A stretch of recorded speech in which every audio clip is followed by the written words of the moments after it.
तो भाई लोग नमस्कार। जी हाँ दोस्तों, खेसारी लाल यादव जी का फ़ैन होंगे तो हो जाइए तैयार, क्योंकि आप लोग के लिए खेसारी लाल यादव जी लेके आ रहे हैं इस साल का सबसे बड़ा होली गाना। तो उसी गाने के बारे में बात करेंगे, तो वीडियो को लाइक और चैनल को सब्सक्राइब कर दीजिए। चलिए गाइस शुरू करते हैं, जानते हैं गाने के बारे में। जी हाँ दोस्तों, गाने का नाम आप लोग को पता चल ही चुका होगा। इस गाने को खेसारी लाल यादव जी ने गाए हैं और गीत लिखे हैं कृष्णा बेदर्दी जी ने और म्यूजिक से सजाया है आर्या शर्मा जी।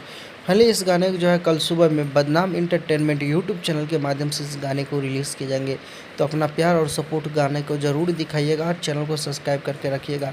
मिलते हैं फिर से नेक्स्ट वीडियो के साथ, तब तक के लिए bye, take care, love you all, धन्यवाद दोस्तों।